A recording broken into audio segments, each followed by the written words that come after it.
I was walking down the street just the other day, and as some of you have heard, I had a little accident, and I've been in the hospital for about 5 days. Just got home last night, and in this video, I'm going to tell you a little bit about the accident, tell you a little bit about the procedures, and the costs involved. Kind of interesting experience and costs. Kind of expensive experience. Don't recommend it to anyone. Anyway, I had walked down to Carbone Market, a huge wholesale retail market here downtown Cebu City area, and I was walked through there, was walking back towards home, kind of a dark vacant street, and I tripped over something. I fell, and I fell fast, and I fell hard, and I hurt my shoulder bad. I found myself in extreme pain in my shoulder, and I was really unable to move because of that pain for I don't know, a few minutes at least. I finally was able to roll over, got up, and tried to find a taxi. And I was going to go straight to a hospital, but I decided I needed a helper. I needed my girlfriend, so I needed to go home and collect her and have her take me to a hospital, and that's what we did. I ends up when I came in, she said, "What happened to you?" And apparently the left side of my face was kind of bloody and scraped up. Nothing major. They did do an X-ray. They thought I might have some damage to. They did an X-ray of my head, and they said there's nothing in there that's good or bad. We grabbed a taxi and headed off to Sakura Hospital, not even thinking that we had a hospital, Velez Hospital, probably less than 2 blocks from us. Anyway, got over there and they brought us into the emergency area, and as most emergency areas are much of the day, it was a bit of a chaotic place. A lot of people in there in pain, various issues, and they set me down, and didn't take too long before somebody came over and started asking me what happened, where's your pain, that type of thing. Anyway, filled out all the paperwork, and was I think that was probably about 8 o'clock when we got there, 8 p.m. Filled out the paperwork, got admitted to the hospital, put us initially into a ward. There were no rooms available at that time, so it's kind of a ward like this. This is not the ward, but it's a picture I pulled off the internet, and just divided, each bed divided by a curtain, basically. I was asked to sign a consent form that a doctor would be, if the one was available, he would be able to examine me, do any cuts he had to do to examine, find out what the problem was, and this is on my left shoulder. So I am pretty much going to be working one-handed, uh, possibly up to even 3 months. He said try to stay immobile.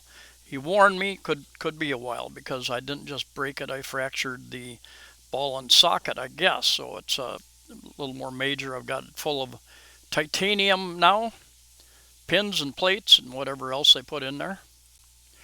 They also asked us for a 15,000 peso deposit to well, that's just the way we do things here in the Philippines. Many places they ask for a cash deposit. We put 15,000, which is a little less than 300 U.S. dollars. And when I went home, I made sure that I grabbed some cash because I knew that that would be one of the requirements. I did end up paying for much of this expense on a credit card, but I did have to come up with one large amount for a contractor who supplied the titanium and some other items as well. Anyway, after I don't know, less than 2 hours in the ward emergency room area, a room came open, and I think about after midnight. Took me up to the room. It was a large room, and nice view actually. Uh, Comfortable, except they kept asking me how much pain are you in, 1 to 10, and I kept saying I think about 15. It was extreme pain, and they gave me various medications to help that. About 2 a.m. in the morning, they took me down to do x-rays, and that was an extremely painful experience because they had to get me to move my shoulder and arm in different positions to get different angles for the x-rays, and we eventually finished that. Sometime later, because I had the my left side of my face had quite a bit of scratches and bruises. They decided they wanted to do a CT scan, I think they called it, and there again, just laying down. They gave me some. The first time I went down, I just was absolutely not able to do it. The pain of laying on my back was just more than I could bear. And they took me back up to the room. They gave me some extra strong. I think they said it's the highest pain relief without being narcotic, I think. And they said even for them, it's difficult for them to buy the higher end narcotic type pain relievers. Anyway, let that work for a while, and we went back down, and still there was a lot of pain. And I found that if I laid on my side, even though it was very painful, and then slowly rolled over onto my back, um, I could bear it. I could just barely bear it. And so we were able to do the CT scan, and they said, no, there's a pretty good bruise or contusion or something like that. But the specialist, the doctor said, we looked inside your skull and we didn't find anything there. So that's a big question mark if that's good or bad. We both got a big laugh out of that. He said, that's not what I meant. We didn't find anything bad in there. So that was the good news. Now, something very, very, very important when it comes to emergencies and going to a hospital. You need a helper. Um, Whatever country you're from, in the U.S., I think nurses pretty much take care of everything, and they charge you for everything. Here, you're expected to have a helper to do various things. And I gave my girlfriend the cash. I gave her my credit cards, my IDs, everything I thought that she would need. And I thought this out previously, and so it wasn't real difficult for me to understand what she was going to need, what she was going to need to do. And I had originally signed a consent form. Anyway, I think sometime in the next 12 hours or so, they came to us again and said, "Sir, your account is closed, and you need to make another deposit before we can go forward with whatever we need to do." And so I think we put 45,000, a deposit of 45,000 or 50,000 pesos, a little less than $1,000 on a credit card at that point in time. And so you need to keep that. And I've had a couple of friends, be in the hospital the last couple of years, and pretty much the same thing. Every day or two, they come with you, and well, you used up your money and your deposit. You need to deposit some more money on account, basically. And I was so lucky that about the time I had gotten home, taken a taxi home, my girlfriend had gotten home just before I did. So she was here. She was in shock when she saw my face. And anyway, we we did what we had to do. We got to a hospital, got to an emergency room. We're taken care of pretty much. You never know how many people are going to be in an emergency room, and you may not get attention as quickly as you would like. If you have an accident, you're off traveling by yourself, whatever, and you don't have a helper, what is the solution? Well, you could probably hire an off duty nurse, for instance. They would be happy to make some extra money. Now, what they would charge you, I'm not sure. 1,500 a shift, 1,500 pesos a shift. something like that is what I've heard, but that probably will vary depending upon the region, the hospital, the situation that you are in, how much help that you need, all that type of thing. But a lot of times, now they fed me, this hospital, they fed me 3 meals a day, pretty good meals, by the way. Some hospitals, I'm told, your helper needs to go and buy you food, go to the cafeteria in the hospital or a store down the way and bring food into you for you to eat. So that will change by hospital also. Now I mentioned one other large item that I had to pay cash for, and I was a little bit surprised, but the titanium pins and screws, whatever else was in that bundle, plus a sterile operating room apparatus that they put around me, I think. That was 55,000 cash, just under 1,000 US dollars as well. And then the other things were broken down by hospital bill charges and professional fee charges, which basically are the doctors, number of doctors. And for instance, emergency room itself was 2,500 pesos, about 50 US dollars to use the emergency room. Sterile supplies, 1,000 pesos. Electrocardiogram, 400 pesos. What is that? That's $7 and something for electrocardiogram. Let me go to some of the big ones. Laboratory, 8,710 pesos. Operating apparatus, 10,625. So that's I think with the exchange rate US dollars, that's a little under $200. Go down here for operating room supplies, 21,000. So 21,000, about right around 400 US dollars. Pharmacy. Now this is pharmacy hospital bill charges, and this would be all the IVs, the pain medication, the antibiotics that they had constantly, the pain medication they were giving me very regularly.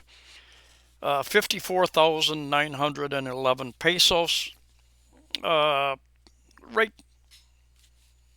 a little more than, I think a little more than 1,000 US dollars for the pharmacy.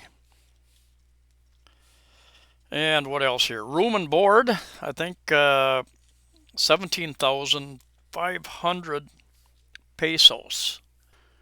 That is about 312 US dollars at the present exchange rate of about 56 pesos to a US dollar.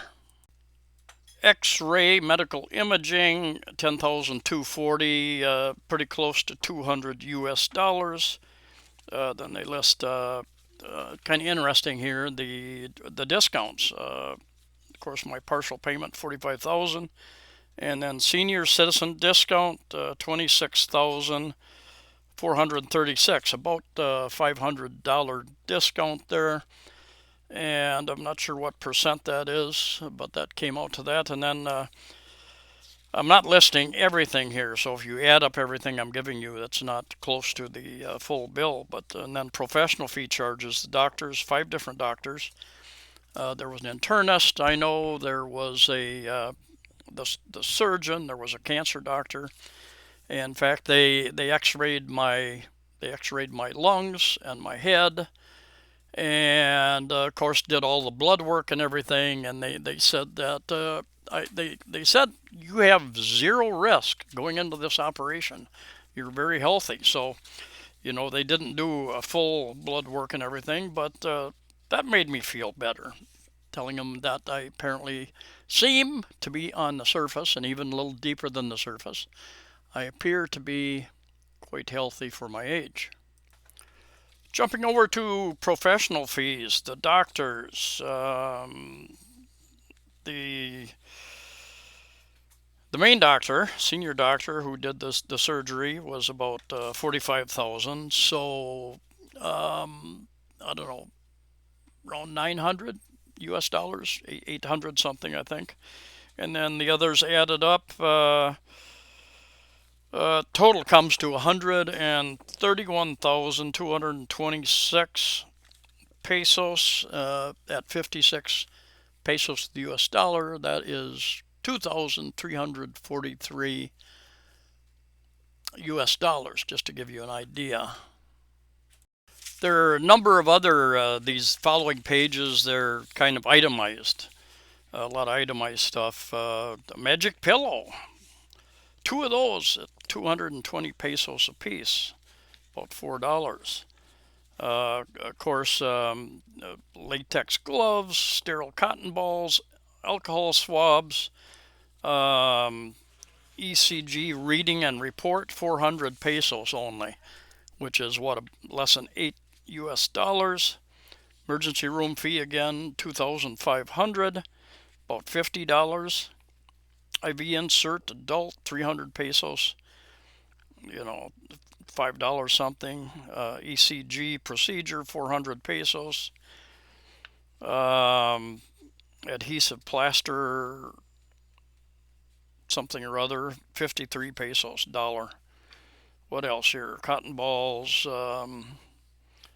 gloves, arm sling. I've got a couple arm slings, 239 pesos, less than $5. Complete blood count with platelet, 250 pesos, less than $5. Blood typing, 300 pesos, less than $6. Activated partial thromboplastin time, 2,300, less than $50. Not sure what that was. Korean. Oh, these are, I think, blood test readings, something like that. A number of those, some more itemized doctor's expenses, anesthesia. And when I went out, I was out. I know when I don't know, 10 years ago when I had a gallbladder, I felt myself going out, breathing gas, I think. And this one, no, I was just, 1 minute I was awake, then I was out completely, never felt anything, never heard anything. I mean, I was completely out until I went into recovery, and I remember being a little groggy coming out of recovery, but eventually fully woken up. Cautery machine. Now this is an interesting bill. A hand drill. So somebody had a hand drill in there. 450 pesos, less than $10 for a hand drill. I could have brought my own. I've got a hand drill. Open treatment of shoulder dislocation, 8,450. Xylocaine, lidocaine. Use of instruments in the operating room. Bet to do a number of different things. And then a couple of other just very, very long itemized surgical blade. Number 10, 58 pesos, about $1. Number 11, same thing, about $1. Number 20, skin stapler, 1,170 pesos, about 20 US dollars. Catheter, lubricating jelly, face mask, number of different face masks. I suppose everybody was wearing one of those. Kidney basing. And then pharmacy, there again, a whole page just full of pharmaceutical type items. And I don't know what it is. Tetanus, I know I had 2 tetanus shots, one in each shoulder, as a matter of fact, before we did much else. One of the first things they did, gave me 2 tetanus shots in my shoulder. And yeah, syringes and needles and all the every little thing is itemized. And none of it amounts to very much. But together, they all add up. 3-4 pages of this stuff. And there again, the professional fees. Recovery room. I was in their recovery room for over 2 hours, I'm told. 525 pesos, about 10 US dollars. Now, the room rate, of course, you can get executive type rooms, you can get ward type rooms, and different things in between. Here, this was a very busy floor. There were OBGYN at one end, and anyway, the nurses and the trainees, and they had lots of nurse trainees there. And hold on here a minute, I've got my headset one-handed, kind of slipped off where it should be. So anyway, room and board, the emergency room was 3,500 pesos. The main room for 5 days was 2,800, or about 50 US dollars a night. Not a bad rate. And then transfer fee, 100 pesos, about $2. Not sure what that was. Probably transfer from emergency room up to my my main room. Anyway, the total for, plus I spent about 90 US dollars, about 4,000 something pesos on pharmacy. Once I got out, we went to the pharmacy, got some antibiotics, we got some pain medication, and that type of thing. For my total stay, including the pharmacy, is, so after figuring it out and adding all this stuff up several times, I think the total came to 186,487 pesos, which at 56 pesos to the US dollar comes out to 3,330 US dollars. Now, we have an exceptionally high exchange rate. If it was 50 to the US dollar, it would cost me $400 more just because of the exchange rate, just to give you an idea what the exchange rate does.